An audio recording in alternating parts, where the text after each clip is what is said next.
So, morning, everybody. We have less than 60 people in class. Okay. So, does anybody recall where we left off in the last class? Anyone? Anybody in the chat? Somebody who remembers where we left off? Anything in chat, Bharat? Were we talking about nothing yet, Professor? Nothing yet. So we stopped with the backpropagation of the bidirectional neural network. Vanishing gradients, people are saying. Vanishing gradients. We spoke of vanishing gradients, and so we left off there and said the problem with vanishing. It was not just vanishing gradients. It was also the fact that everything was forgotten, and the reason for that was, what was the reason we stated? Anyone remember? Anybody? What was the reason we stated? When the weights, the singular values of the weights are smaller than 1, they keep multiplying with the gradients of the divergence, and then that accumulates and becomes lesser than 0 and stops learning. Yeah, so it doesn't stop learning. So we'll get back to that. Yes, part of the reason, right? But we'll revisit that briefly. We stopped off saying there was a solution to this, but it's a bit of magic. Tales of mystery and magic, long short-term memory neurons. And so here is what we actually stated in the last class. I'm going to draw things right to left because that's easier. That's probably more intuitive. So if you had a network of this kind, can you see my screen? Yes. Okay. So if you had a network of this kind, where everything is flowing right to left, right? Then you had your first weight, your second weight, you had a bunch of some layer of neurons here, and then eventually you had some output layer, and then you had an output, right? So this was Y. And so this was your first layer activation, this was your first layer weights, this is the second layer activation, second layer weights, third layer activation, finally maybe the output neurons. So when we operated on this, I'm assuming no bias, because you can always assume that there's an extra input of 1 that I've added and that the bias are parts of the weights. So this is just for convenience. So the way we did this, the first thing you computed was W1X, which was the input, correct? And then you applied the activation on it, which was the first layer. Then to this activation, you multiplied. So this is a function, this is a function, right? To this activation, you multiply the next layer weights, and then you apply the next layer's activation. To this activation, you apply the next layer weights, and then you apply the next layer activations. So this is a nested function, right?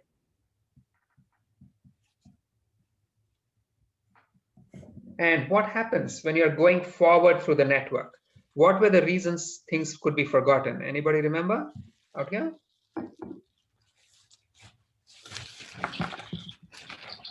Why would things be forgotten? Yes. Might vanish. Pardon me? The gradients might vanish and. But you're speaking of going forward. Remember, we said we spoke a lot about memory. The output is gonna saturate to some fixed value.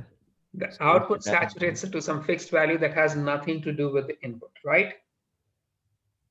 And so for the recurrent network, the value that it would saturate to depended on the weights, the activation, the weights, the activation, the weights, and the activation. So if you're, as you got through deeper and deeper through the network, if you actually, the combination of weights and activation, at least in a recurrent network, would make sure that so wait, let's put an activation. Let me group it this way. It would make sure that everything eventually saturated. That was going forward. And so this was the issue that we had. The network is actually a nested function. And in the recurrent network, the memory depends on the underlying terms. The weight sort of either makes things blow up or contract. And then the activation function makes this saturate. And so eventually the term that you remember, did that depend on the parameters or did that depend on the input? You remember? Parameters. It just depended on the parameters. It did not matter what the input was. It was only going to depend on the parameters. And we have the same thing going backwards now. So when I'm going backwards, I start off with the derivative of the divergence. And then it was just a chain rule. Remember, you had the, you're going backwards this way. So the derivative of the divergence, then you had the Jacobian of this activation with respect to its entire input. So this is the Jacobian of the activation. Then you had the weights again. Then you had the Jacobian of this activation with respect to its entire input. And then you had these weights again. And then you had the Jacobian of this activation. And then you had these weights again. And so this was how the back propagation went, forward to inverse. Again, although I'm speaking of recurrent networks over here, this was true regardless of the kind of network. And so once again, over here you had these pairs of terms, right? You had a Jacobian of an activation followed by a weight. And so what did we observe about the Jacobian of typical activations? What does it do to this vector? Do you remember? Anyone? Shrinks it. Why? Why did it shrink it? For the case of 10H, the derivative is bounded between 0 and 1, so it can either leave it the same or shrink it, but usually it would shrink it. Exactly, right? These, whether it's tan H, whether it's sigmoid, whether it's a ReLU, whether even if it's a linear activation, right? This Jacobian is a diagonal where these diagonal terms are capped at 1. So these Jacobians are always going to end up shrinking the derivative going backwards. And similarly, these weights, what do these weights do? Anybody? Either shrink or Either shrink or expand. And so typically they will just shrink it. They may sort of expand it in one or two directions. They're singular with singular values greater than 1. But a typical matrix has maybe a small number of singular values greater than 1. The majority are going to be very small. And so the whole, as you go back through the network and you do your back propagation, the derivatives are, oh my good God, these. Yeah. As you go back through the network, the derivatives are going to continuously keep shrinking, right? So look at just these equations. How can you fix this? What if I don't want the memory to be forgotten? How do I fix that over here? What if I don't want the gradients to vanish? How do I fix that over here? Anybody want to suggest something? Somebody says use ReLU. Use ReLU. ReLU, we saw, does things, right? It half the time the derivative is 0, half the time the output is 0.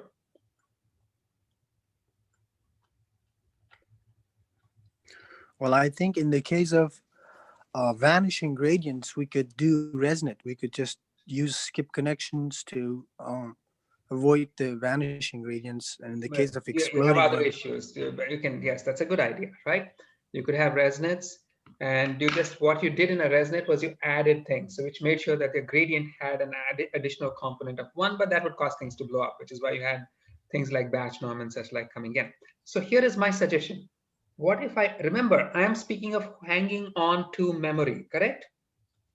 What if I got rid of this guy and made it an identity matrix? Would things expand or contract?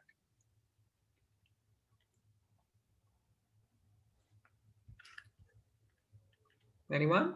It would depend on the activation, right? Correct. So what if I make this an identity function now? Now what? Everything would stay the same. Everything would stay the same. Nothing is either going to expand or contract. Correct?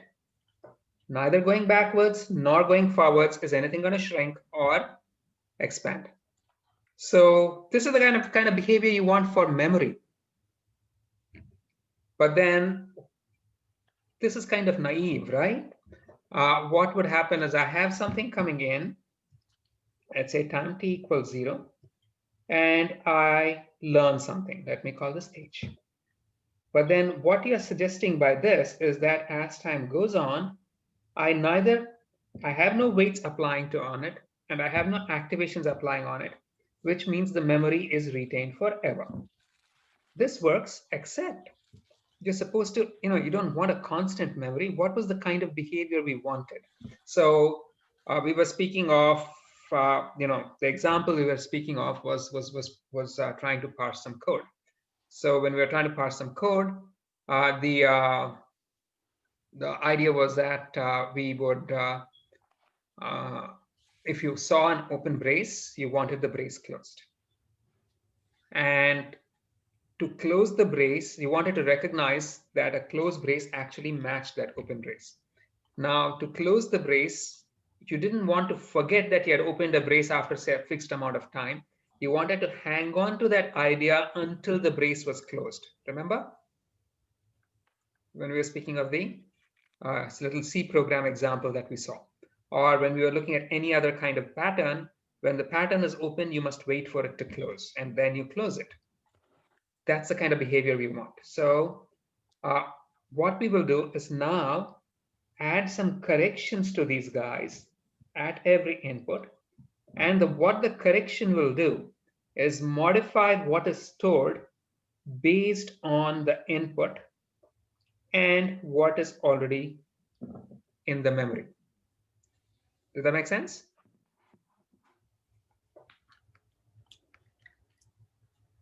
Questions, guys?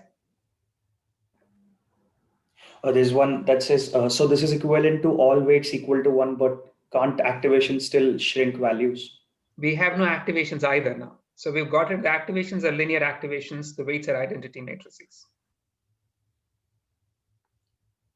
Okay, so what we are going to do is this. We are going to have this little behavior here where, oh my God, yeah. So I'm going to start off with initially recognizing some pattern.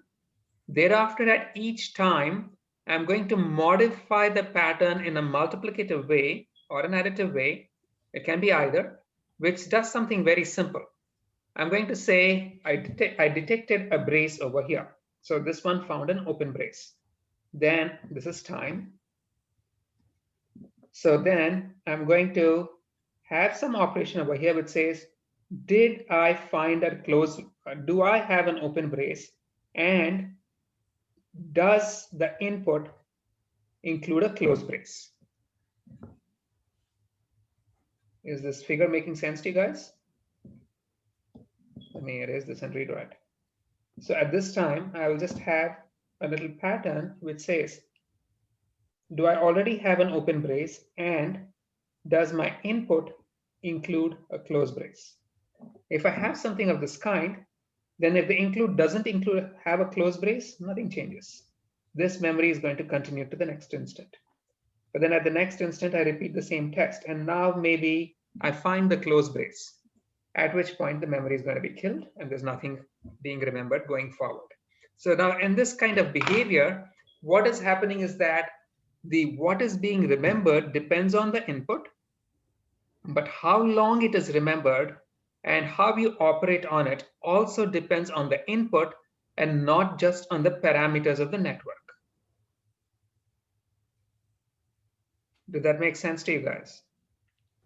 Yes.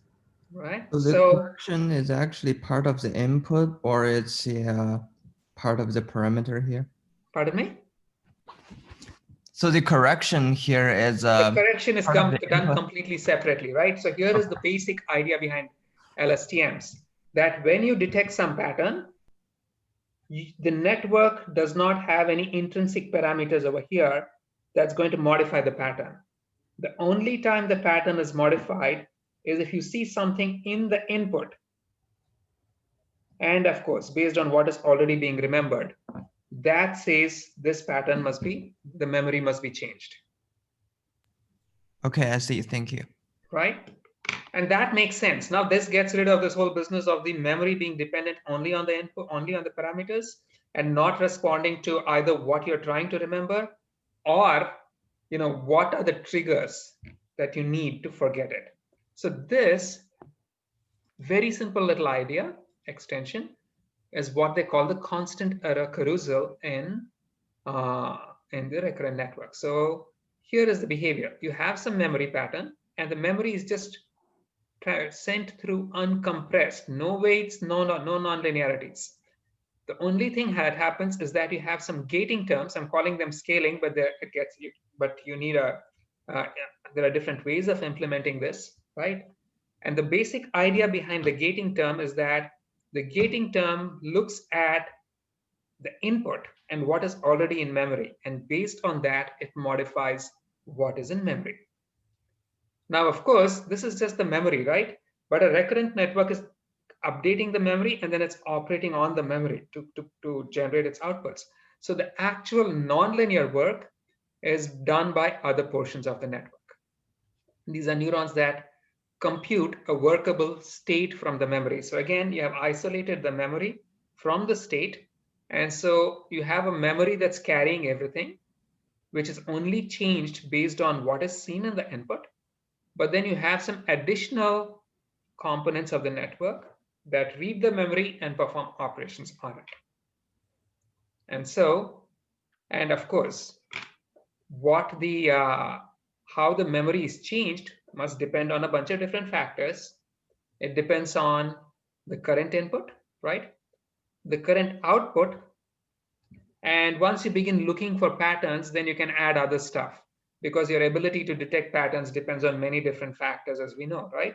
So you can have other stuff, and you can even have, what's in the memory, what's in the hidden state. All of these go into these little pattern detectors, whose job is to determine if the appropriate input pattern has been detected, such that what is in memory should or can be changed. So this structure is what we will call the long short-term memory. It explicitly latches information to prevent decay and blow up. And the idea is that you want a memory structure in these recurrent networks where the memory depends on what is stored, depends on the input. You don't want to remember every random thing. And when you're parsing code, for example, the important things to remember are opening braces, opening loops, stuff like that, right? You don't want to remember every odd character. So what is stored depends on the input.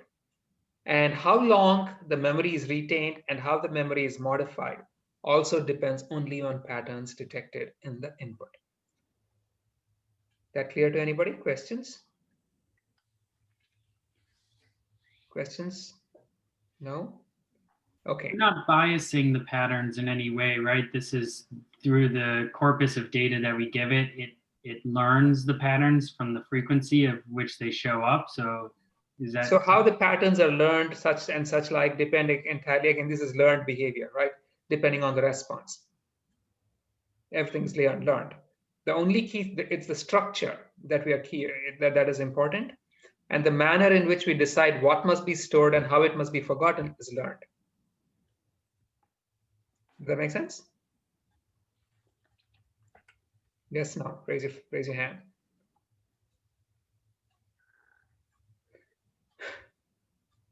Guys, when you ask me a question, yes, thank you. Oh, yes, sorry.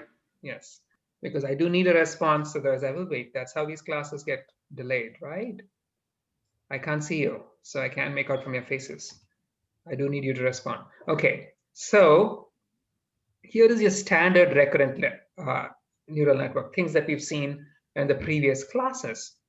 And each green block is basically one time instant, the computation of one of the hidden state at one time instant. This is what we will call a recurrent neural network cell using object-oriented programming terminology, right? So within this hidden state, what typically happened was that at each time you read the input, you read the hidden state at the previous time, you operated on the an affine function of the two using an activation function. A tan H we saw was the best one, and then computed the hidden state again, and this went on to the next time step and also went on to the subsequent layers in the network. So this was your standard recurrent network. This is what happened at one time instant within one computation, what we will call one cell of the recurrent network, one RNN cell. Now, just retaining the same cell structure, this is what the long short-term memory structure ends up looking like. It's a whole lot more complex, but then although it looks very complex, it really isn't. There's a lot of unnecessary complexity over here, but the basic idea is basically what we just saw, that you want the memory to go through straight, and the only modifications you want made to memory must be based on what is seen in the input and must not depend on any network parameters, at least on the memory line. So the key component to this LSTM is this memory backbone, which we call the constant error carousel. Again, I must remind you that anytime I draw these lines, each of these lines is actually a bank going into the page. Remember this notation I used, where each square represented an entire layer, all connections are, full connections and so on. So you must always imagine that this is just a bank going into the screen. So this line means there's an entire bank of memory lines remembering different patterns. But this is the key component, which is what we call the constant error carousel. I'm not responsible for the name, so I can't explain it, but this is the memory structure which just retains memory and gets only modified by external gating structures. So this CEC carries the memory. At each time, there's an incoming memory CT-1, and it may be modified or not depending on what has been detected in the input. And in the standard structure that has been proposed to LSTMs, you guys can simplify it if you want, and you would find that simpler structures often do work better. But in the standard structure, there are two ways of modifying it: a multiplicative term and an additive term. And at the end of the time, at that time instant, what comes out of the cell is the modified memory. If no useful pattern has been detected in the input, ideally the modified memory must be what went in itself. So what are these two operations? These are gates. The first here is a simple. There are again two kinds of structures. There is a multiplicative correction and an additive correction. Multiplicative corrections are what we will call gates. So a gate is a simple sigmoidal unit whose output lies in the range 0, 1. So when you multiply any signal by the gate, the output is either going to go through unmodified or it's going to shrink, right? This just sort of controls how much of the information is being led through. And so the gate that multiplies the CEC line here is what is called the forget gate. It determines if the signal in the CEC is to be retained or shrunk. That is, if it's got to be forgotten a little bit. So you're remembering something. Do I still continue holding the same amount of memory, or do I shrink it based on what has been detected in the pattern? So it allows for multiplicative shrinkage. And to decide whether memory must be forgotten or not, we have to consider many factors, primarily the input itself, but also what was already in memory. As we just saw, if you opened a brace, only then does a closed brace make sense. So this forget gate over here is a sigmoid which operates on a concatenation in encoding terms of the current hidden state, HT, and the input, XT. You compute an affine function of these two and then apply the sigmoid activation to it. You get a multiplicative term between 0 and 1 that multiplies what's in the constant error carousel line. Now, the forget gate only allows you to shrink the input in a multiplicative way. But then you also need to be able to add to it. For instance, for example, if you were remembering braces, open braces, if you've already seen one open brace and you see a second open brace, you want to say, the memory must say, now I have two open braces and none of them has been closed. So for that, you need some additive term over here. And so this additive term is the second component. And the second component now has two parts. Again, there's a certain amount of almost unnecessary complexity in the LSTMs, which while trying to implement the basic concept we began with. So the first component over here is this pattern detector. This pattern detector says, have I detected a pattern which I must use, which tells me I must modify the memory. So if I've seen an open brace already, am I detecting open braces such that I must actually increment the memory in this line? But then it doesn't just that's the first term, that's this guy here, the C tilde T, and then that's by this tan H. But then you also have a gate, which is this so-called input gate, which decides whether what the pattern that has been detected by this guy is worth remembering. So to increment the memory, here's what we will do. First, we are going to find out if there's a useful pattern. And so the output of the tan H is going to be some value between -1 and +1. And then whether that pattern is worth remembering, which is this input gate. And what we will do is to multiply the input gate by the output of the pattern detector. So the entire modification of the memory is as follows. First, the memory is multiplied by the forget gate out here. Then you detect any additional patterns, new patterns, multiply them by the input gate, and add it to this input. Now, although this whole thing looks very complicated, right? Why do you want to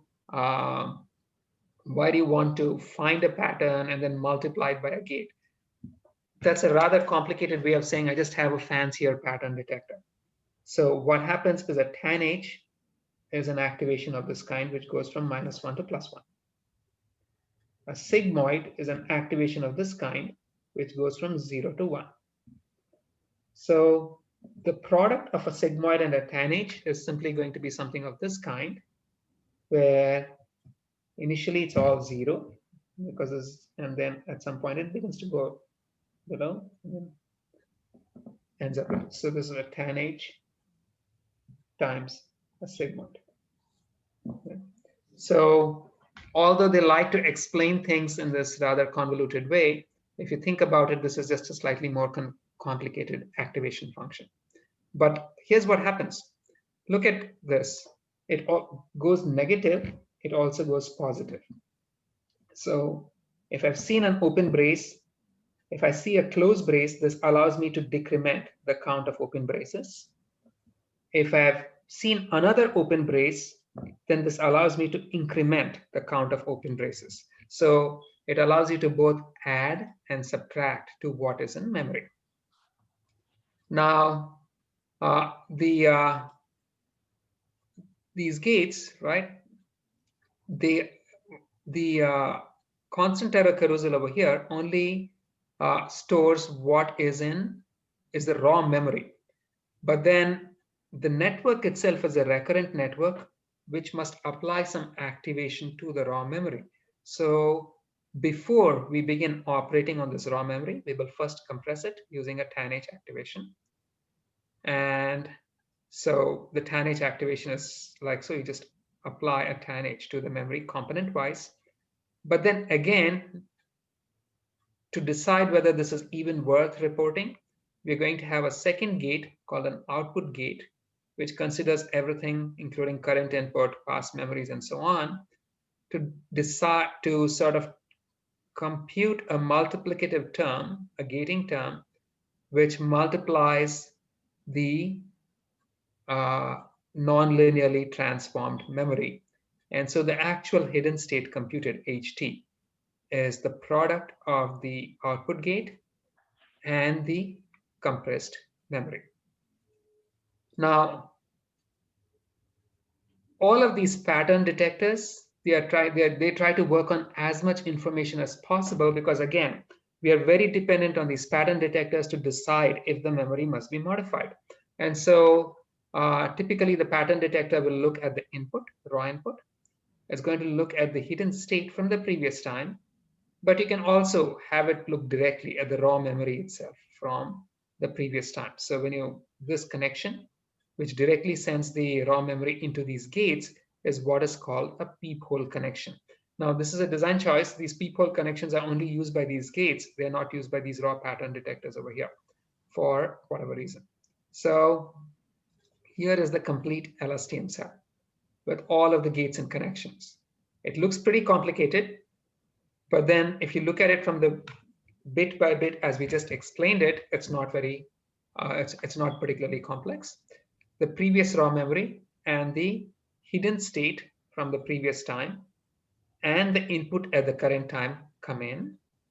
What goes out is the modified memory, the modified hidden state, and the modified hidden state is going to go into the next cell at the same time and into the cell immediate. It's going to go into a cell at the next time at the same layer, and also into the next layer cell at the same time.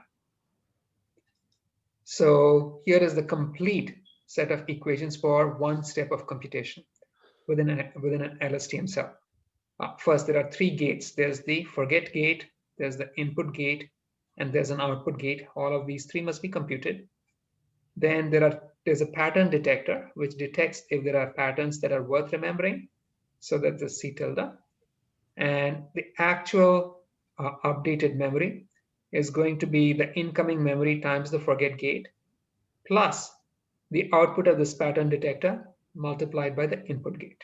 That's this term. And the hidden state computed is going to be a non-linearly transformed version of the latest memory times an output gate. And so if you actually look at the manner in which these computations are performed,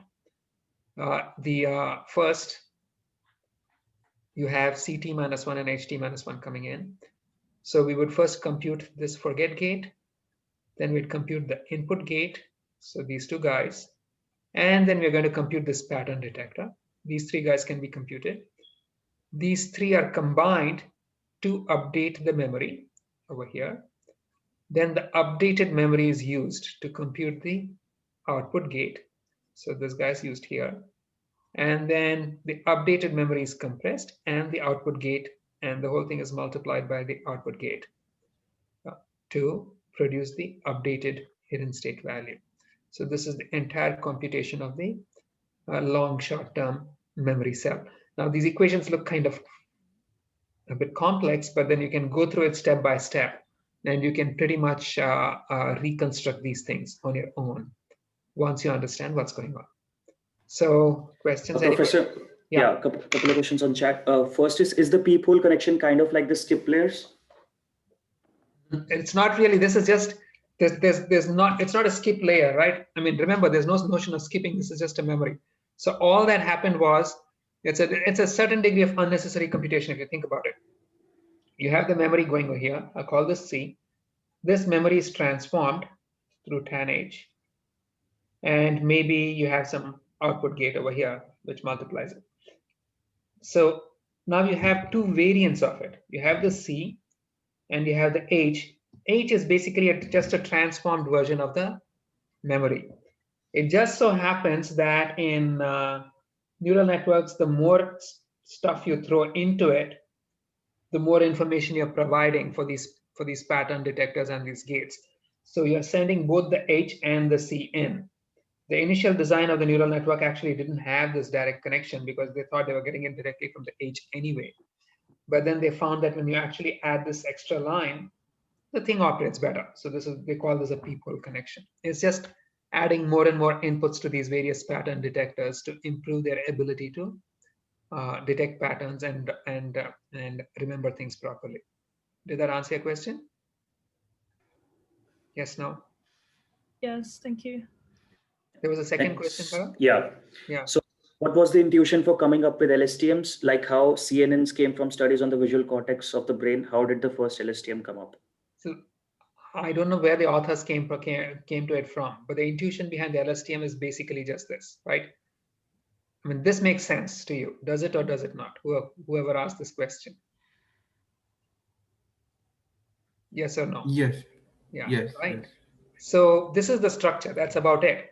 After that, all of the rest of the stuff is just basically building an increasingly complex machine to perform this simple operation that we had, where we said that the memory must only be modified based on what's in the input. Okay. Right. So the sigmoid and the tan H, they're basically based off of empirical results that this has worked good? Yeah, at this point, they just, you could simplify it. So the basic idea of the memory is what you must retain in your head. These are all details which would vary with, whoever had come up with it first. The basic idea of the memory itself is kind of clean. The various combinations of, multiplicative gates, additive gates, you complete, that is at that point, it becomes a bit of engineering. Sure. So next one is, so the difference between carousel and peephole is whether using C or not. So carousel is the constant error carousel is the line C. That's it. Okay. So the carousel is C. This line is called the constant error carousel. The peephole is just an extra. So in the original LSTM, I had to present everything to you, but in the original LSTM, they just had this basic idea where you said the memory goes in, the memory comes out, and whether you're going to retain something in memory or not should depend on a forgetting factor and an addition that decides whether new things are being discovered or old things must be subtracted. This idea is very clean, right? Whoever asked the question. Yep, thank you, Professor. Okay. At this point, all that happens is what are the things that this guy considers? Obviously, it must consider the input. Obviously, it must consider the previous hidden state. And why not do this as well, right? So this was the peephole. This is the constant error carousel. And same thing over here. I wanted to take the input. I want to get the H. These, for some reason, they don't actually use the peephole over here, but then they have this sigmoid, this gate, and this multiplies things out here. But then these are complexification of a rather very intuitive basic idea. Okay. One last question. So in these diagrams, how does the picture change with more layers? Because this diagram is for just one layer. Okay. So this is, how did we do it for regular RNNs? So for regular RNNs, we just had the hidden state and the tan H, right? Oh shit, why? Go away. So why does this do that? Okay. So for the regular RNNs, this is what we had. You had an input, and you had something going in, and then something going out. Correct? This was your regular RNN. Absolutely nothing changes. This is all that what changed was what was happening inside this block. Earlier, you just had a simple, this went in, and you had a tan H, and this came out. Now, you have a lot more complex operation. And as a result, you have two things being transferred, the raw memory and the hidden state. But other than that, so, out here, you'd have the same structure. You basically replace this little tan H with a more complex function. It should become much simpler to understand when you look at the pseudocode, right? So I'm going to talk about these little cells as my LSTM cell. And again, remember that when we program your, even your tan H based recurrent network, all the affine values and such like that you compute, they are local to this computation and you retain them locally, right? So it's in some sense, because every location has its own affine values, and there's information which only the pre-activation terms which are only required here when you're going backwards, and then the actual computed values which are moved forward, right? So there's a natural notion of an object-orientedness in these networks. So I'm going to assume an object-oriented program. Each LSTM unit is supposed to be an LSTM cell. There's a new copy of the LSTM cell at each time, at each layer. And each cell retains all of the local variables. So let me write down the LSTM cell. Professor, poll time. Okay. Cool.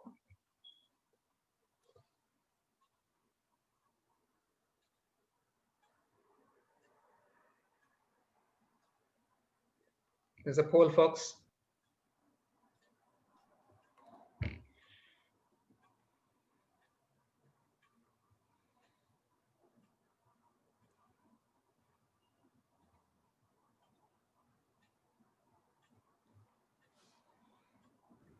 I think it's like, again, like select all versus we can only select one. That's a bug. Right. That's a bug that should have been fixed. Okay. Stop now. Only 80 of you have replied. You have 5 seconds. Okay, stop the polling. Yeah. So again, for those of you who couldn't see the poll, this was the poll out here on top. And this is true. They stabilize the memory by eliminating the problematic recurrent weights and activations. So, everything is identity. They update the memory based on patterns detected in the input and on the current context of what is already being remembered. So in the absence of external cues, ideally, they must remember a pattern forever. And so these are suited to building pattern analyzers that require long-term memory, code parsers, for example. Now, again, this third bullet, which most of you answered no to, is actually true, right? In the sense that if there are no external cues, then ideally the memory just must continue and continue and continue. So here is the pseudocode. What comes in, remember, here is the operation of that cell. Come on. Here's the operation of the cell. And each time t, the input or the output of the previous layer xt comes in. The hidden memory ht minus 1 comes in. The hidden state, the hidden memory ct comes in.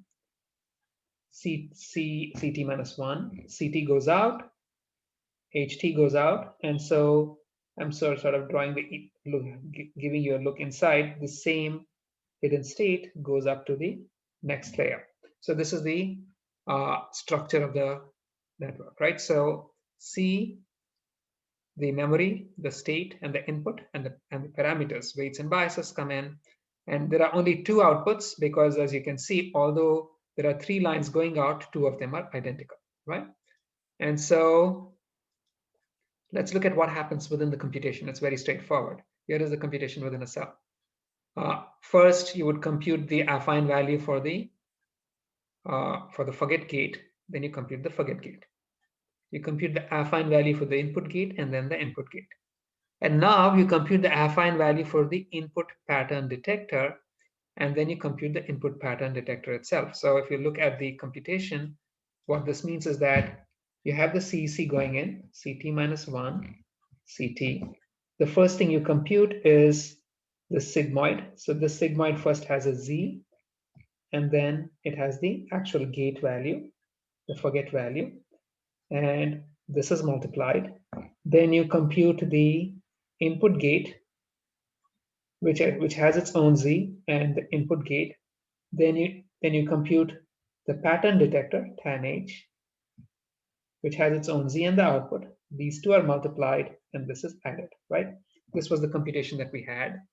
And so the affine value, the forget gate, the affine value for the input gate, the affine value for the pattern detector, then you detect the pattern, and then the memory is updated by multiplying the previous memory by the forget gate. That's this term here. That's this guy here. And then you multiply the new pattern detected by the input gate, which is this term here. And then you add these 2 up. So which is this last addition. So this is the updated memory.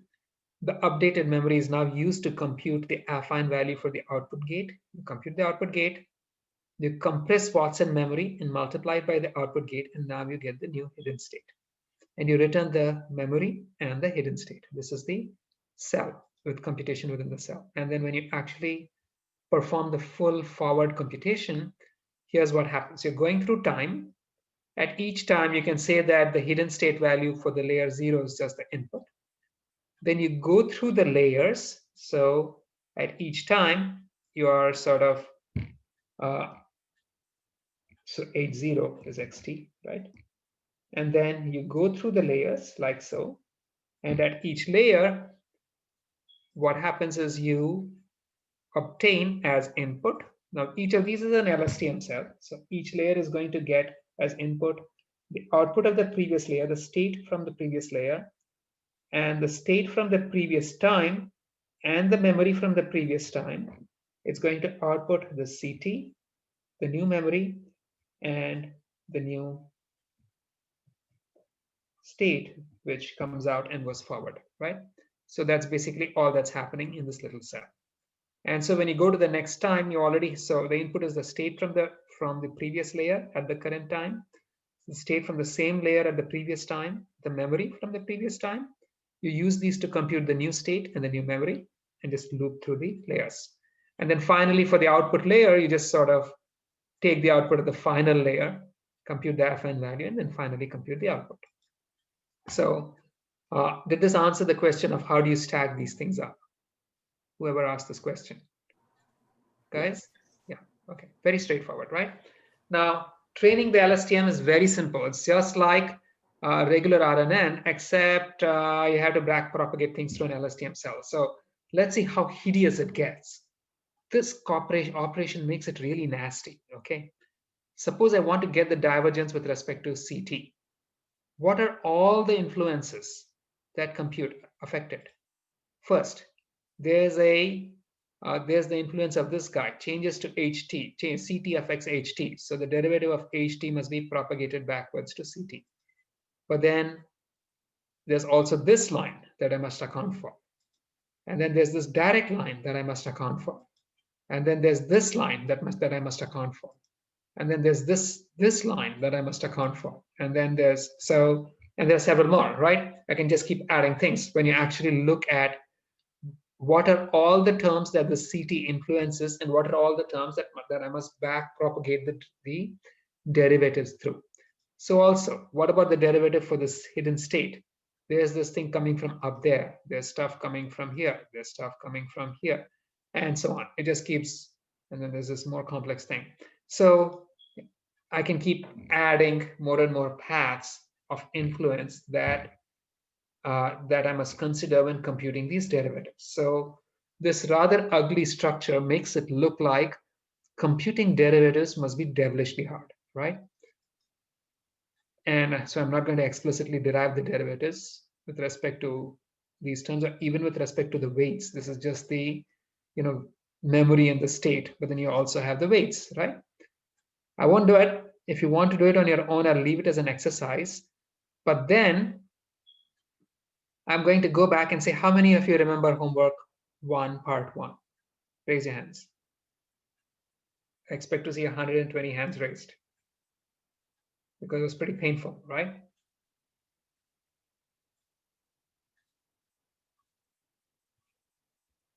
Only 74. Guys, are you asleep at the wheel? I'll wait for 100 hands to be raised because it.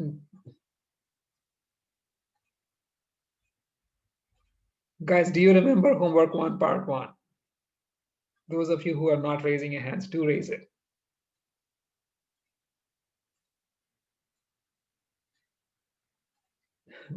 "30 out of 90, 120 people are just not even awake." That's kind of a shame. Okay.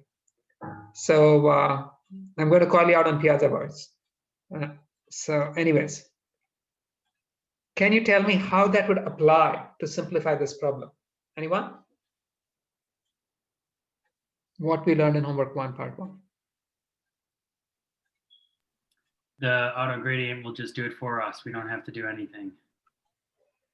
Yes, but exactly what does autograd do? So here is what autograd does. Now, could take a look at the slides, how to compute a gradient derivative. There's a very nice slide deck that we put up on the course page, and that explains it all. But then to explain it, here's what happens, right? Here is so we're going to show how the derivatives are performed within a cell. And I'm going to assume that all the static variables, the affine values that you had when you were performing the forward computation are still available. So here is the forward code, right? These are the affine values for the various gates, the forget gate, the input gate, the output gate. And then this was the affine value for the pattern detector. We had the forget gate, the input gate, and output gate values. This is the raw pattern. And then we computed all of these terms in this particular order. So what we will do is compute our derivatives starting from the back, going front. So C, H, and X came in, C and H went out, right? So if I were to write this again, I can say the LSTM cell had CT and HT were obtained from the LSTM cell of CT minus 1, HT minus 1, right? And XT. And then there were parameters. So when I'm computing derivatives, what will the incoming derivatives be and what will the outgoing derivatives be? Anyone? The incoming derivatives would be with respect to C, T, and HT. Sorry, Right? yeah, and then the output ones should be with respect to CT minus 1 and HT minus 1. Is that it? XT, yeah, I think XT, yeah, XT should be included too. Maybe these cells are layered. So there are 3 inputs going in. You will always have 3 derivatives coming out, right? Yeah. Right. So the derivatives for these guys will go in, and the derivatives for these guys will come out. Okay. And so what the derivatives for the terms that come out at the bottom are going to go in, and the derivatives for the terms that go in are going to come out. So just for reference, so that was the forward code. We're going to start, the way we will do it was we'll start from the bottom. We have derivatives over here. We'll work our way through the derivatives backwards through this code. If you can write the forward code, the backward derivatives are trivial. Now consider this. Let's say I have the derivative with respect to the output and the derivative with respect to C output that went out, right?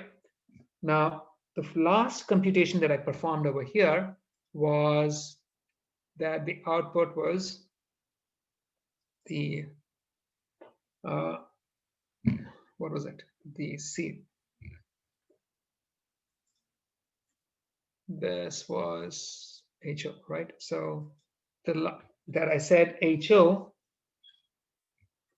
equals the forget gate times tan H of CO, right? This was the last computation.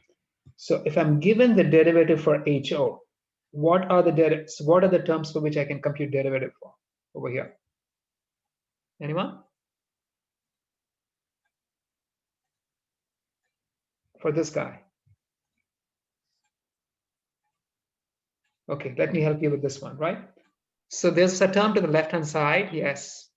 Tell me. So H0 is, we said, is equal to O dot with tan H of H0? Tan H of C0, right? This was the raw memory. Oh, okay.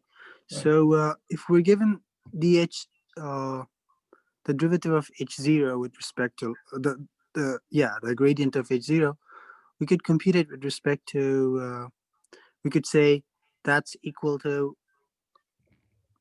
we could say the gradient of O is equal to the gradient of H0 times, tan H of prime. C0, correct? And then, okay. So now what I'm going to say is the derivative of tan H of C0. This is the whole variable is going to be the derivative of H0 times O, correct? Yeah. And of course I can that's C0. Okay. Yeah, and then oh come on, don't fly away. And then I can go ahead and say therefore the derivative of C0 equals, okay, I'm going to leave the symbol over here, the derivative of tan H of C0, which is this term, okay, times 1 minus tan H squared of C0, correct? This I'm calling a variable, so let me call this whatever, some alpha. So this is the alpha, right? Times the derivative of this function itself. Did that make sense? Shouldn't that be, shouldn't the gradient of C0 be equal to gradient of H0 times 1 minus? So here's what happened. So I'm calling tan H of C0 a variable at this point. Okay. That's already taken care of here. Yeah. Okay. And now I'm just factoring the derivative of the activation itself Yeah, out right, here, right. right? Thank you. So I have not put in the relation over here. This relation is going to be plus equals. Why? Because we already got a derivative for C0 coming in, right? And then we're incrementing it by what's happening within the cell. So to explain this, we had C0. This became H0. And then you had C0 going out. So what came in was this derivative. And now what we did was we computed the derivative through this line, which is what the second computation was doing. So when you go back here, the two must be added.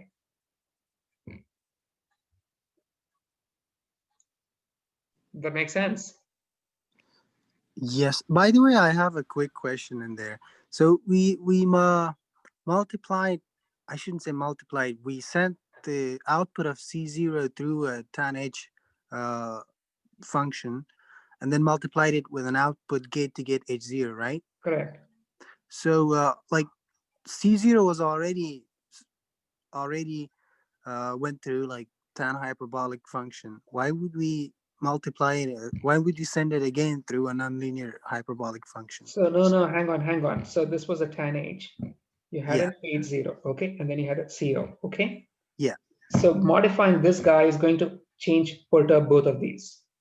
So what we are really doing is computing the derivative here, and adding the two. The derivative here is the derivative here times the derivative of this activation function. Yeah, I got the gradient calculations, but I was asking why we sent the C0 through a tan hyperbolic function in the beginning. Like, what was the idea behind that? So the raw memory is raw; it's not compressed. So the tan H was to explicitly compute a compressed version of the raw memory. That's a very nice question, and the answer you will find in a few more slides. That it kind of seems silly to be doing it twice over, right? Oh, okay. Right? Why have these two terms separately? It doesn't make sense. And so there are variants of the LSTMs which actually don't have those as separate terms. I'm just giving you the basic LSTM. Yeah, thank you. Right? So here's what happened. We took the first term, H0 equals O times tan H, and I can write this, what I wrote is probably kind of ugly. So we had HO equals O times tan H of CO. So this is probably better written cleanly as saying, some, let me call this T equals tan H of CO, right? And then H equals O times T. So given the derivative of H, I can say the derivative for O equals the derivative of H times T. The derivative of T equals the derivative of H times O. And so now I've got the derivative of T. So the derivative of C0 plus equals the derivative for T times the derivative of the activation function itself. So does this make sense? I just rewrote this term. I just rewrote this in this manner.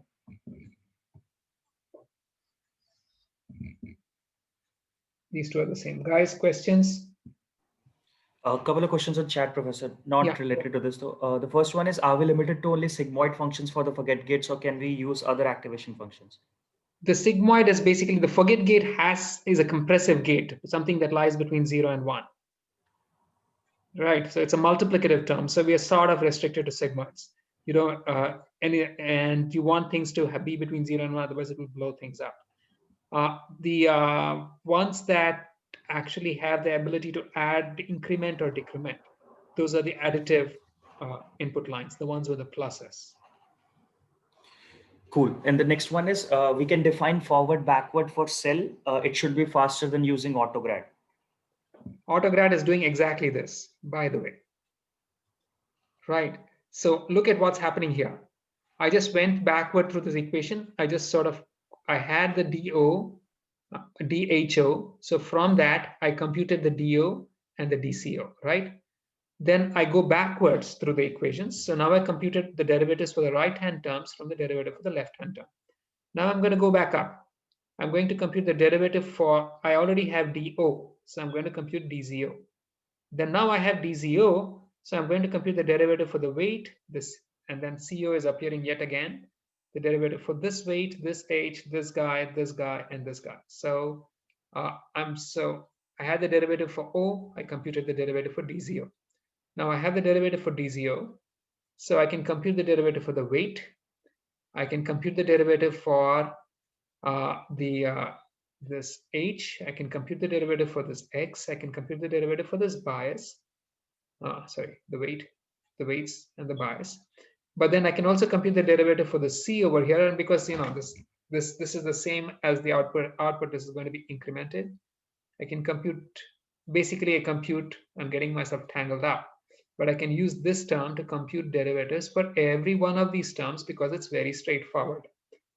Now I have those derivatives, so now I can go down to the next line, which is the next line above, which is this guy. Now I have the derivative with respect to this term. So now I can compute the derivatives with respect to each of these 4 terms below it, right? Very simple. The derivative for C is the derivative for C0 times F. The derivative for F is the derivative of C0 times C. It's all very mechanical. You don't even have to think about it. And then I go back one line above in the code. I have the derivative for the right-hand term. This guy, I have the derivative for the left-hand term. I compute the derivative for the right-hand term. Then I go back to the previous line. I can keep repeating this process till at the end, finally, I'm going to get the derivatives for the terms that went into the LSTM, namely the C, the H, and the X. And in the process, I have also computed the derivatives for the weights and the biases.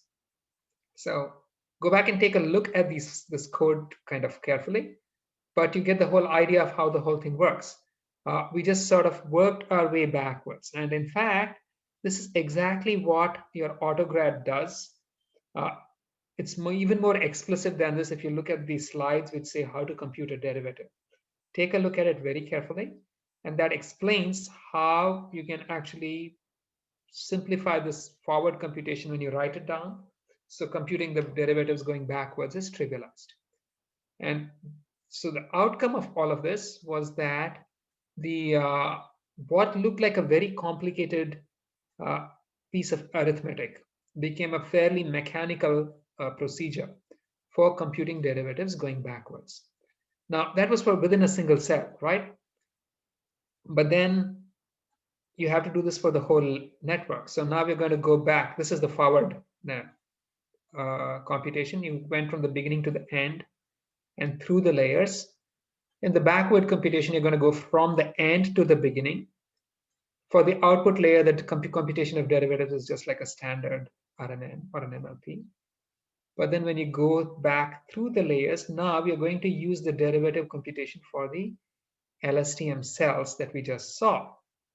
And so what happens here is that you have an LSTM cell, and from here you're going to get DC, you're going to get DH, but you're also going to get the DX coming in from the top. Now you'll remember that what the LSTM cell actually computed going forward was only 2 terms. It computed the C, it computed this H, but then the H went 2 ways. It went to the right and went to the top. So back when you're going backwards, these 2 derivatives there are only 2 outputs. So these 2 guys get added to have 2 derivatives going in right here. And so this is the derivative going backward. You get the derivative for C from the right. You get the derivative of H from the right and from X from the top, and these 2 are summed. So you have these 2 derivative terms going in plus all the other variables. And what it's going to return is the derivative for each of these 3 terms. Does that make sense to you guys? Even if it didn't, take a look at the math. It's tedious, but it's not very complicated. Right? Professor, poll time. Go ahead. There's a poll, guys.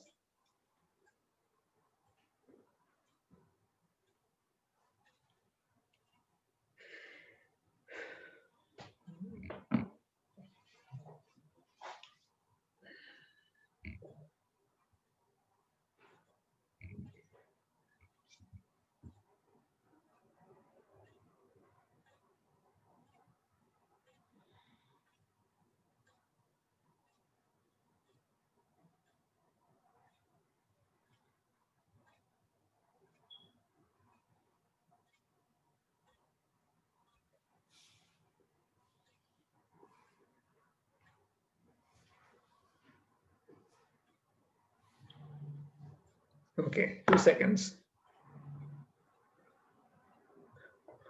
All right, stop it. Both of these statements are true, right? As you can see, I think it's so we compute derivatives from the right-hand side terms for the right-hand side terms from the derivatives of the left-hand side terms. This is true for any equation. And the derivative computation proceeds from the end. So this, for those who couldn't see it, this was the pole, right? And the derivative computation proceeds from the last equation in the forward routine backwards to the first equation. So that was the gist of all of that very complicated gobbledygook that I just gave you. Now, there's the concept of the LSTM that the memory must go through unmolested. But there's the implementation of it, which is, there's so many little things going on. Does it really have to be that complex? Not really. And so there have been various attempts at trying to simplify the whole structure just to make the thing a little more sane. And one of these structures is the gated recurrent unit, which is actually quite popular. It simplifies some of the issues that eliminate some of the unnecessary complexity. First, there's no need for a separate there's no need for a separate input gate and a forget gate. If a new input is worth remembering, then the old memories probably got to be forgotten. So they simplify this by saying that the forget gate is 1 minus the input gate. Then, as someone pointed out, there's no need to maintain a separate memory and a hidden state. Why? So just have one line going out, which is both memory and the hidden state. The only thing that you do is that when you actually operate on this hidden state within the next neuron, then you compress it using a tanh. And within the next neuron, within the next neuron, you will have an output gate which sort of compresses the memory that goes out. So there's still a certain degree of complexity in the operation, but then you sort of got rid of this whole anomaly of having two outputs from the cell. And so this is just a variant on the LSTM. You can come up with other variants which try to simplify the structure. So now, once you define your LSTM cells and your GRUs, you can use them in any RNN structure like this one. The only difference now is that each box now is an entire LSTM cell or the GRU cell. And if it's an LSTM, these horizontal arrows are actually two arrows, one for the raw memory and one for the state. If it's a GRU, it's just one arrow.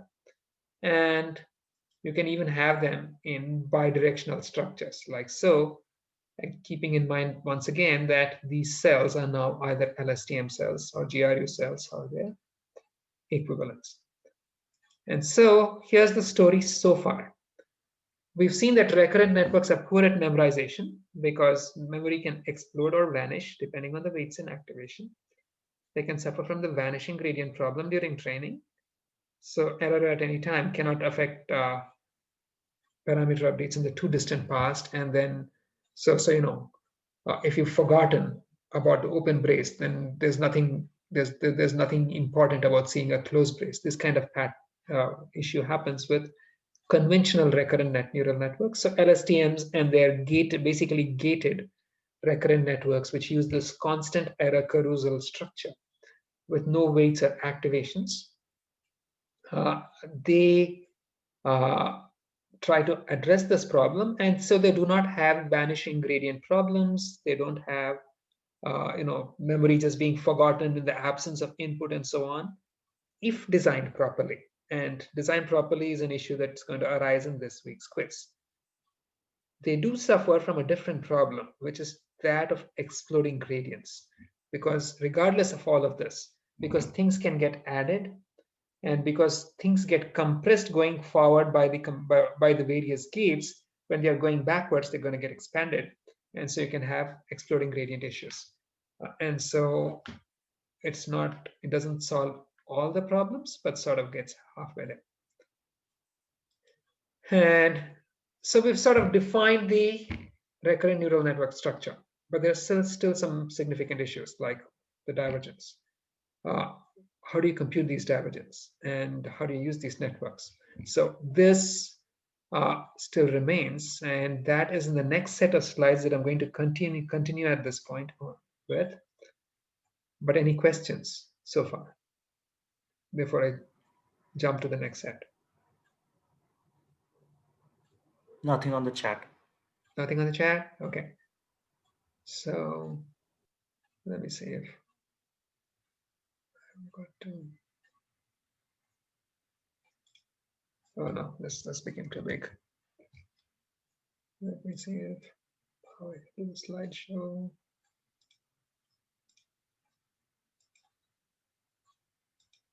Okay, so I'm going to continue with this next topic, which is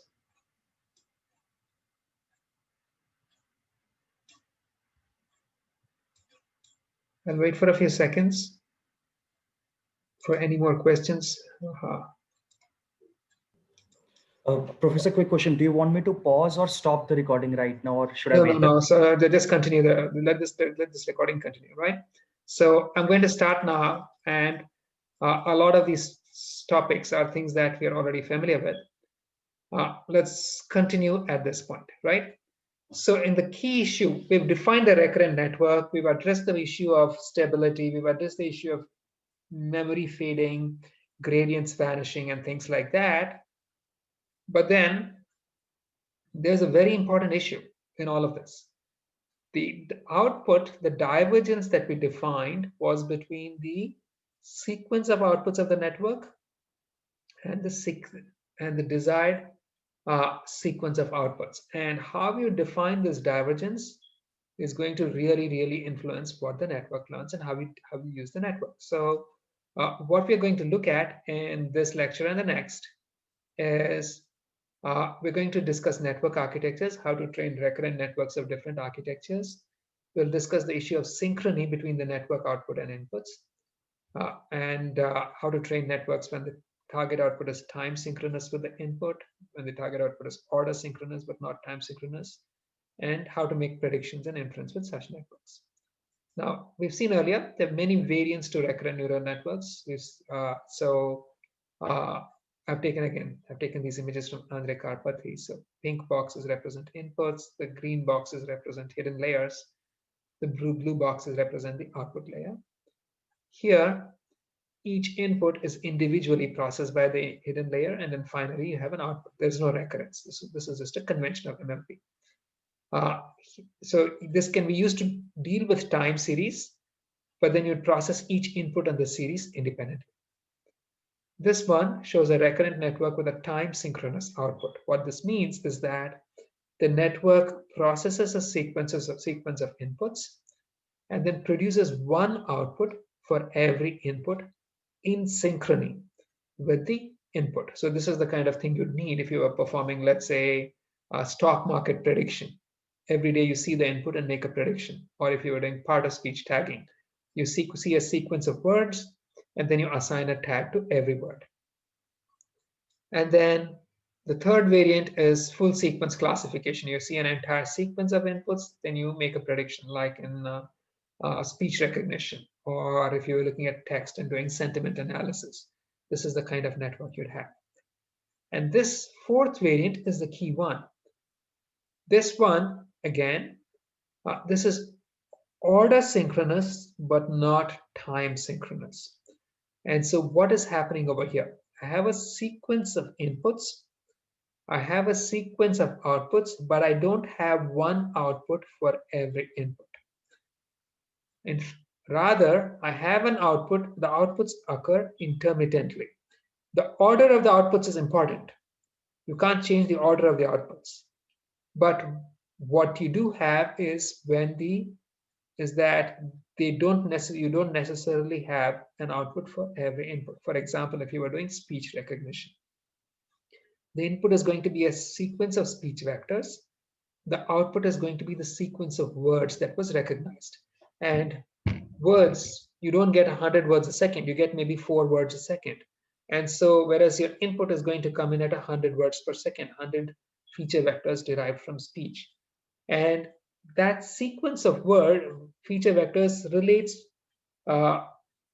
in terms of order to to the sequence of words. So you can't change this order of words.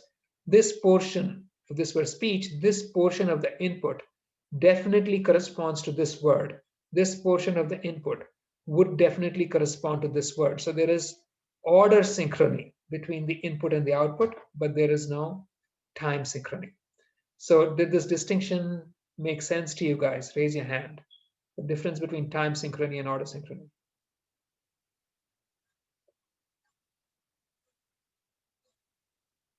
Yes, made sense. Yeah, so just wait for 50 or 60 hands to be raised. I'll continue from there. Wait, can I ask a quick question? Yes, okay. So like in code, this would look like for all the inputs on the red thing, you loop through them, you get for each one, like the output memory, as well as the hidden state, or output, hidden state, and memory. And then So only that would be for LSTMs. Let's at this point, I'm just going to treat these as blocks, okay? It doesn't really matter, right? Whether it's an LSTM or a GRE or a standard RNN is kind of not immediately relevant. This is just a hidden state, however it's computed. Anyway, continue.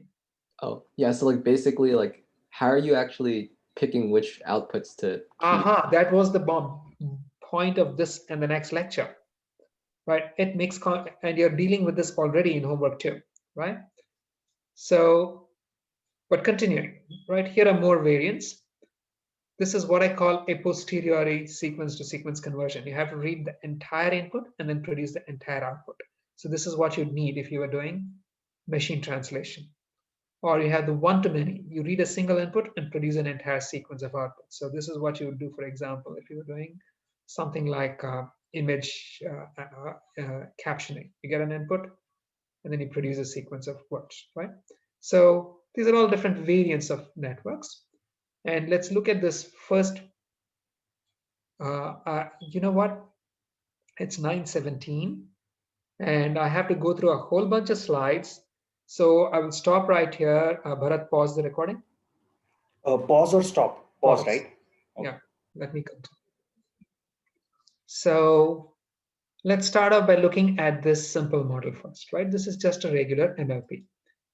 I can use it to analyze sequences. And when I analyze sequences, we just sort of apply it repeatedly to each input in the sequence, and you're going to get an output for it. So there are as many outputs as inputs. And so the analysis is time synchronous. Now, there's no real recurrence in that the hidden states are not being passed forward to the next time. And so the output at any time is not influenced by the outputs at the previous times. And if you were going backward, the derivative at any time is not influenced by what happened later.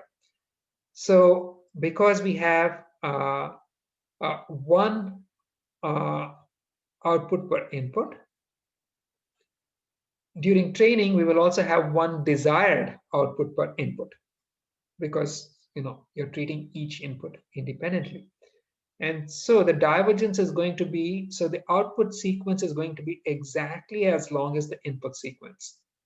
Nevertheless, you can still use this to analyze time series by actually computing a divergence between two sequences rather than just treating this as a bunch of individual divergences.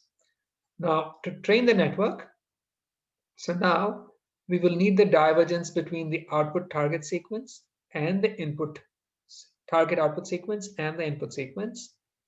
And in this kind of situation, a common assumption is to say that this is just some kind of a weighted sum of the divergences at the individual instances, where the weights are typically set to 1.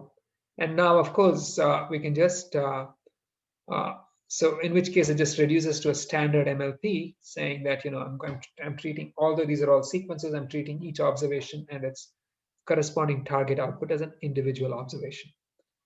Each input in the sequence and its corresponding target output as individual observations. And then you can just update your MLP. So now, and of course, if you're doing classification, the most commonly used local divergences over here is the Kullback-Leibler divergence. Now, let's consider this second variant. There is a poll here for those of you who are going to take it.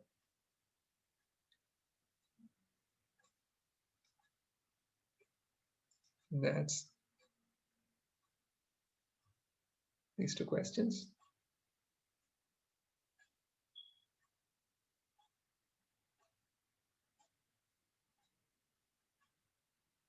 All right.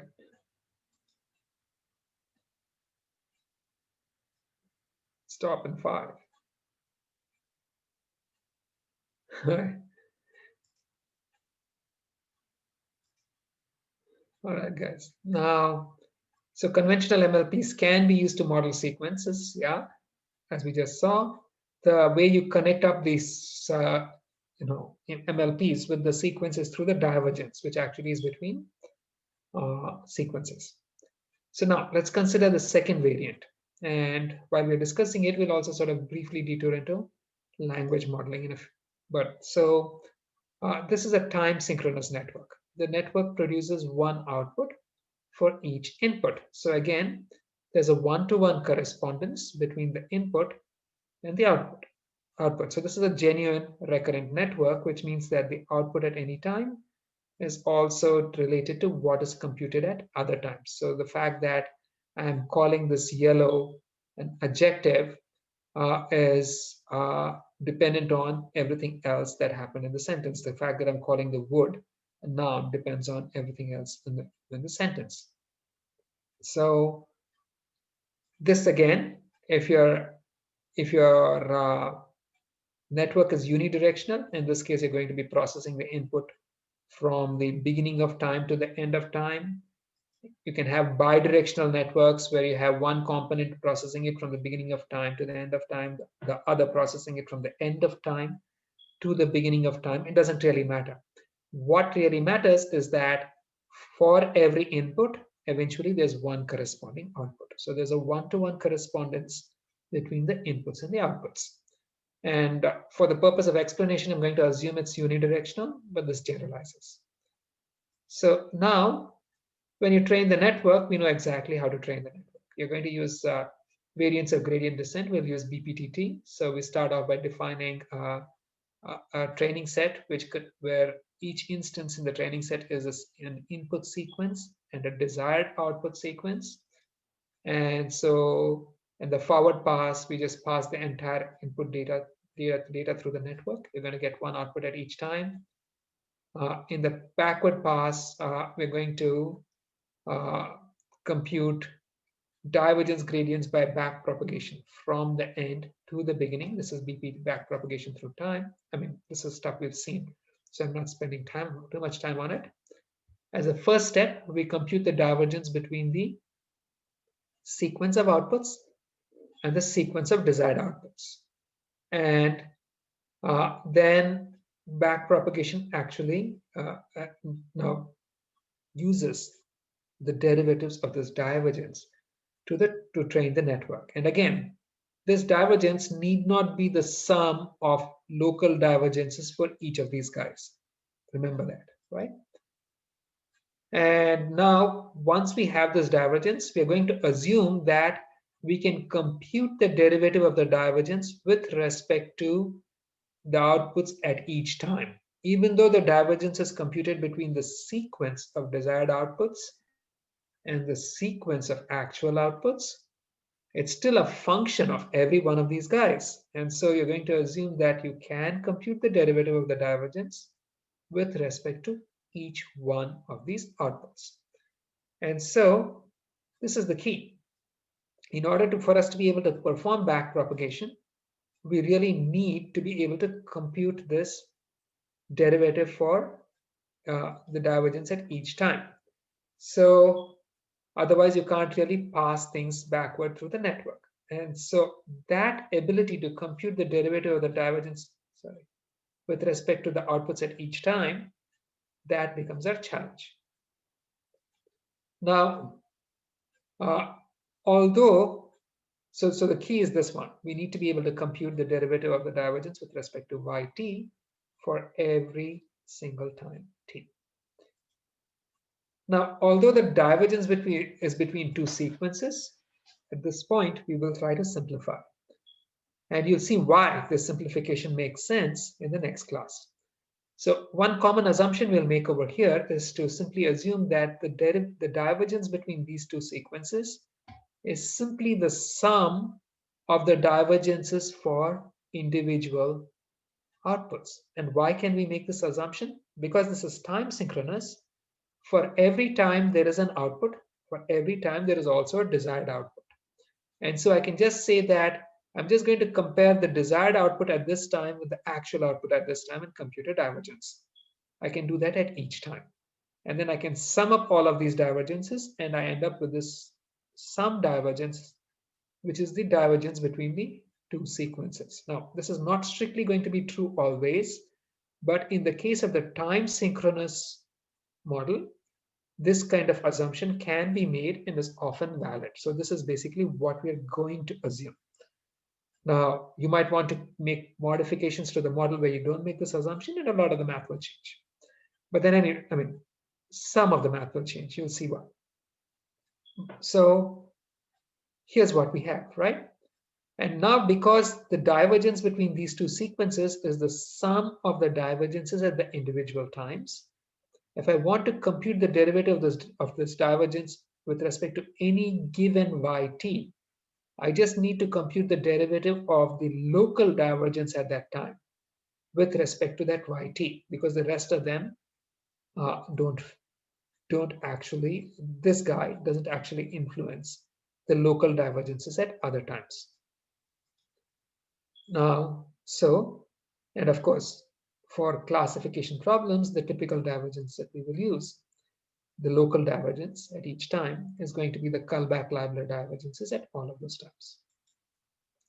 For example, yeah, there's one last poll.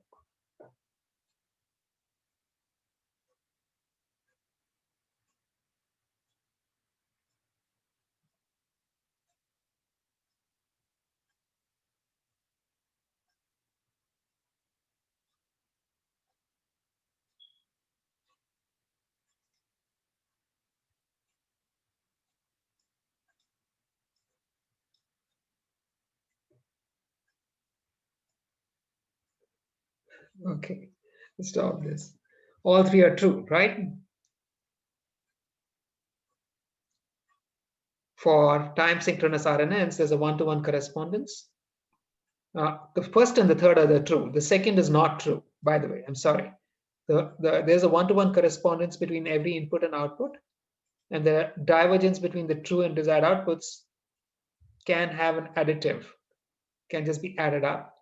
But the computation itself can be bidirectional, as we saw. You can have both forward recursion and backward recursion. So continuing on, let's look at a simple example of time synchronous modeling, time synchronous networks, say trying to model text. So I give you a sequence of characters like LINCOL, and your job is to predict the next character over here. Or I can say, I can give you a sequence of words, to be or not to, and your job is to predict the next word. So in both cases, the problem boils down to this. You are given a sequence of, and this can be continuously done. So you're given this W0, you must predict W1. Then you're given W0 and W1, you must predict W2. Then you're given W0, W1, and W2, you must predict W3, and so on, where W is either a character or a word. So how do you actually do this? Here's an illustration from Andre Karpathy, which I've borrowed for my slides. Now, this is for the word hello.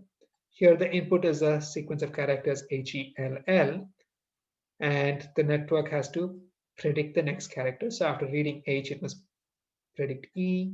After reading E, it must predict L, and so on. But we have to take a few things into consideration first. Words and characters are symbols, whereas the neural network requires numbers as input. So what we will do is we will represent these inputs as one-hot vectors. And actually, we're going to represent them as embedding vectors. We'll see how, but you start off with these one-hot vectors. The actual output is not going to be a symbol. The actual output is going to be a probability distribution over all of the symbols here, so which is the output of a of a softmax. Here, this figure itself is showing the logits, but the actual output is going to be a probability distribution. And so what we want to do is, when we've given H and E as input, which is to say we've given the one-hot representations of H and E as input, you want the output probability distribution at this time to assign the greatest probability to the character L. This is how we want to train the network. We want to, if you train this network, given the one-hot representations for a sequence of inputs, it must produce an output that assigns the highest probability to the next symbol in the sequence. And so, to train the network, the input sequence of symbols goes in, and at each time, the target output is going to be the next symbol in the sequence. So at time 0, the target output is W1. At time 1, the target output is W2, and so on. And again, remember, what the network is outputting at each time is a probability distribution over all of the symbols given all the previous symbols. So at time t, it's computing the probability of all symbols given all the inputs from time 0 to time t minus 1. And so if I'm computing a local divergence at each t, the local divergence is going to be the divergence between the desired output at time t, which is simply going to be the symbol at time t plus 1, and the probability distribution at time t. And we know from this that this is simply going to be the scale divergence is simply minus of the log of the probability assigned to the next symbol at this time. So here the divergence is going to be the minus of the log of the probability of W1 computed here, minus of log of the probability given assigned to computed for W2 over here, minus log of the probability of computed for W3 over here, and so on. And so that's going to be your sequence of, that's going to be a total divergence. And this is what you'd minimize to train the network. Now, again, this is a detour.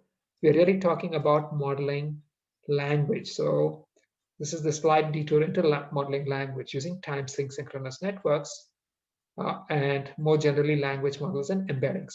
The reason we're going to spend some time on this is that it sort of invokes a few concepts that we will use in the rest of the lectures. So it's worth knowing about. Now, consider this general problem. 7 years. What is the next word? You want to be able to predict that the next word is a go. Or if I gave you ABR, AHAM, LIN, COL, what is the next character? You want to be able to predict that the next character is N. And we want this guessing to be performed by a recurrent neural network. So first off, again, we are going to represent all the symbols, words if you're representing words, characters if you're representing characters, as one hot vector. So for example, if you're doing words, you'd have a predefined vocabulary of N words in some fixed lexical order. And every word is going to become a one hot vector according to these lexically ordered words. Similarly, characters, if you want to represent English, English has about 100 characters, including both cases and all the syntax, hyphens, apostrophes, and whatnot. So your one hot representation for the characters would be 100-dimensional vectors. And now, if you want to predict words, so the task in language modeling is that of prediction. You're given a sequence of words, you want to predict the next word. So this is the actual problem you'd have. You're given words 0 through n minus 1. You want to predict the nth word. And ideally, 0 through n minus 1 are presented as one hot vectors. You're going to output the one hot vector for the nth word. This is what you really want to do. So if I want to write it out as visualize it, I have words, the one hot vectors for 0 through n minus 1 going in. There is some function which computes the one hot vector for the nth word. And what we want to do in language modeling is to learn this function. Now, the problem is all of these words, these are represented by extremely high dimensional one hot vectors. For example, if you have a 100,000 word vocabulary, which is what you'd need for even decent English, then every one of these vectors is a 100,000 dimensions. If you want to do Russian, you need 400,000 words. So every one of these vectors is 400,000 vectors, a dimension. So each of these vectors is going to be 400 dimensional, 400k dimensional. So the number of parameters over here is going to become immensely large. And this high dimensionality occurs because we use one-hot representations. Now, one-hot representations are extremely wasteful. In an n-dimensional one-hot representation of words, you have this huge n-dimensional space. And of that huge n-dimensional space, you're using only n points. So think about this three-dimensional case. Suppose I have a vocabulary of only 3 words. Then there are only 3 valid vectors in that space. 100, which is one word, 010, which is the other word, and 001, which is the third word. But I'm using the entire space to define this just these 3 little words. And it's wasteful of space. If I think of it in terms of the density of usage of the space, then if each of these edges has some length n, a length r, the density of points is just n over r raised to n. So as the vocabulary increases, the density falls exponentially. And then you have this third problem, which is that I have this one-hot representation, and this 100 is a word. But if I have a point just slightly shifted from here, say 1 epsilon 0, this point doesn't mean anything, right? Only these guys mean anything. The rest of them don't mean anything. So given this, why would we be using one-hot representations? Does anybody want to take a guess? Anyone? It separates out the words so that they're completely different from each other and orthogonal. Kind of. There's actually suppose I didn't use one-hot representations, right? Then I'm going to have, they're still going to be vectors. So suppose I have a representation of this kind, where these are my words. Is there any implicit implications from this representation? Yeah, one is some might be more similar than others depending on their distance from each other. Exactly. When you use something that's not one-hot, and if you decide these a priori by yourself, you are sort of enforcing some notion of similarity that might not hold. Correct? In the case of a one-hot representation, what's the distance between any 2 words? It's always the same. It's always square root of 2. Square root of 2, yeah. Right? And the length of any vector? It's always 1. Right? So you're not making any a priori judgments about the relative importance of words and or any judgment about the relationships between words. So, but then this leaves us with the dimensionality problem. It's too high, right? So to solve this dimensionality problem, what we will do is we will learn a subspace, a plane within this high dimensional space and project all the data points onto this plane. And when you project the data points onto this plane, now each point becomes 1 point, each word becomes a point on this plane, but the plane itself is being learned. And if you learn it properly, now one of the effects of projecting things onto a plane means that now the distance relationship between words changes. Some words will be closer, some words will be farther. But provided you learn this projection matrix P, which multiplies the one-hot representation properly, these distances will actually be meaningful. And one of the advantages of projecting it down to a subspace is that now the density of points becomes much greater. So if you project it down from an n-dimensional space to an m-dimensional plane, the density went from 1 over r raised to n to 1 over r raised to m. And this basically can huge. So this can have orders of magnitude improvement in the density. So if you had, for example, 100,000 dimensional vocabulary, and then you projected it down to a 1,000 dimensional plane, you got a factor of 1,000. Actually, no. You've got a factor of r raised to 1,000 improvement in the density. It's huge. So projecting things down can really make the usage of the space much more meaningful. And of course, if properly learned, the distances between the projected points will learn semantic relationships between words. And so that's what we'll do. We're going to go back to this problem, but I'm going to have this projection matrix, and each one of these one-hot representations is going to be operated on by this projection matrix. So now this function is going to operate on the projected down one-hot words. The output is still one-hot. The output is not going to be a projection. You want to predict the next word. But in order to simplify the job of this function, you're going to project these words down to these this lower dimensional subspace using the matrix P. But then projection, of course, is just a matrix multiply. And we know that a matrix multiply is just a linear layer in a neural network. So if this were a neural network, all of these are also going to be just one linear layer. This whole thing is a neural network, except that every word is locally put in through the same identical linear layer. So this is a shared parameter network. This is large network where each one of these guys is being transformed locally by the same subnet. And then all of these go in through the larger network to predict the next word. And so once you set it up like so, then you can use standard backprop rules to learn this shared parameter network. Does this make sense to everybody? Guys?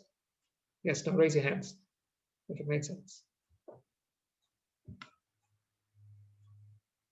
So is this is what they call an embedding layer? That is the embedding layer. Okay, okay. Make sense? Right. Now, here's something interesting that comes out of it. What you're really doing is performing a matrix multiply, right? But then suppose I have a matrix. The matrix is going to be a bunch of columns. And if I multiply it by a one-hot vector, what is the outcome? The outcome is going to be, I'm just selecting the one column corresponding to the entry that is 1, right? Does that make sense? Yes. Okay. So in Yes. other words, you basically, the columns of this matrix themselves become your embedding vectors. It's actually just a matrix multiply, but the columns of the matrix end up being your embedding vectors. And so if I want to perform language modeling, then the simplest model would be something like a time delay neural network, which is not recurrent, which is going to predict each word based on the past n words. This was the first paper on language modeling of this kind, used by Bengio et al. So say I'm always looking at the past 4 words to predict the next word. Then to predict W5, I'll be looking at W1, W2, W3, and W4. But before operating on these words, each one of these words is going to be put through this projection matrix, and then this portion of the network is actually going to be operating on the embeddings. Now, if you're training this model, in the process of learning to predict the next word, you also automatically end up learning this this projection matrix, and therefore the low dimensional representation of the words. Now, sometimes in many problems, just this business of learning the low dimensional representation becomes an end in itself, because the low dimensional representation can end up capturing a lot of language structure. So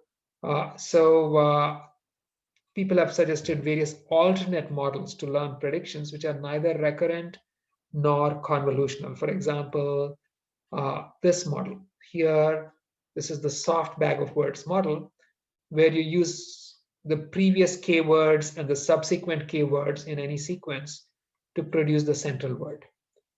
And this is just a recurrent, this is just a neural network where every word is put through the projection layer. You minimize the KL divergence between the prediction and the actual word, you end up learning these projection matrices. Or here is the skipgram, where you use a word and you predict all the previous keywords and the subsequent keywords from that one word. So this is kind of a mirror image of this guy. And that too will learn a projection matrix. And these days, of course, you have far more complex models that you're probably going to encounter in your projects, all of which are kind of focused on learning these low dimensional representation of words. And why is it kind of useful to learn these low dimensional representations?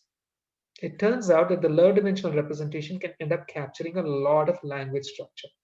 So here's this famous picture from Mikolov's 2013 paper, which got a lot of the recent work in the area rolling. These are two-dimensional PCA visualizations of word embeddings. And so this is the embedding for China. This is the embedding for Beijing. And you know, Beijing is the capital of China. This is the embedding for Russia and Moscow, Japan and Tokyo. And what do we see? The vector that connects China to Beijing is basically the same as the vector that connects Russia to Moscow, in Japan to Tokyo, and Poland to Warsaw, and so on. So basically, these vectors between words end up capturing semantic relationships. They have these other beautiful examples where they show that king minus queen ends up being the same as man minus woman, and so on. So in the process of learning these low-dimensional embeddings, you actually end up learning the representations between words. And the nice thing is that you can use one task to learn these embeddings and then use these embeddings in a completely different task. They seem to transfer. And so I'm just going to spend the final 5 minutes on going back to the thing that we began with, modeling language. So now, if I want to train a recurrent network to predict the next word using a time synchronous model, you wouldn't directly use the one-hot vector inputs.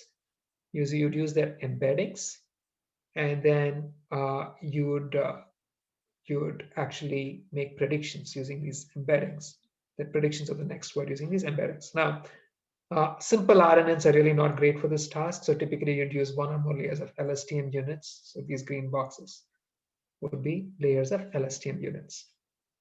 And you can train this network using lots of text. And unlike other classification problems, you don't need explicit labels because you already have the text. The target label at any time is simply the next word in the sequence. So just getting text is sufficient to train the network, and you can use BPTT. And now you can even use the model to synthesize text. So let's say I've learned this model where I gave it lots and lots of text, and for at every time the target output was the next word in the text. So I have the information required to train the network.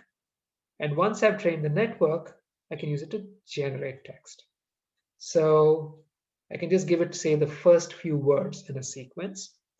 And of course, there's one-hot vectors, which might be converted to embeddings.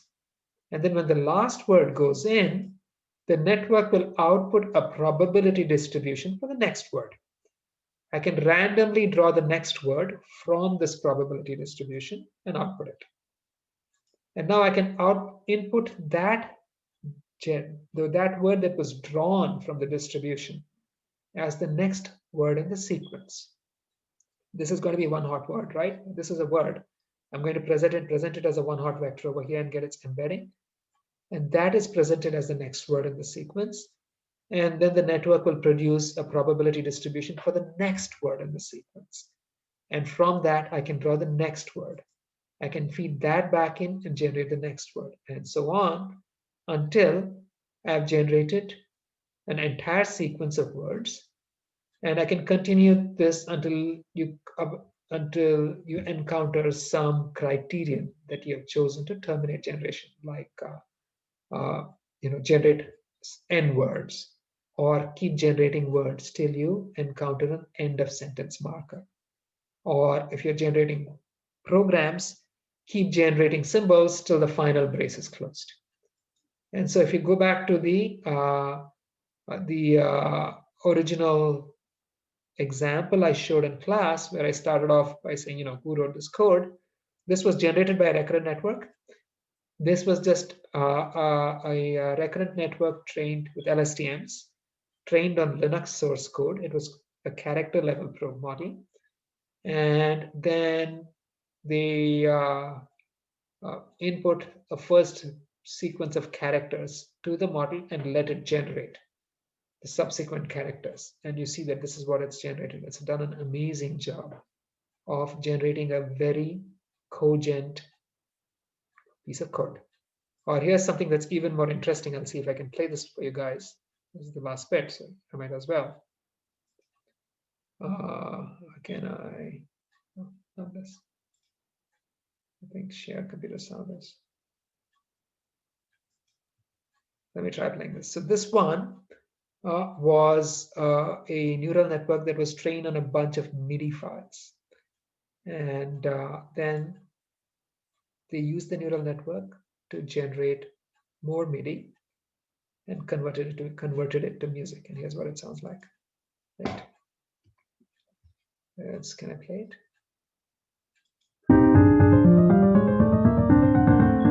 This website here, hexahedria.com. And as you can see, it's doing a really good job of generating very cogent music, right?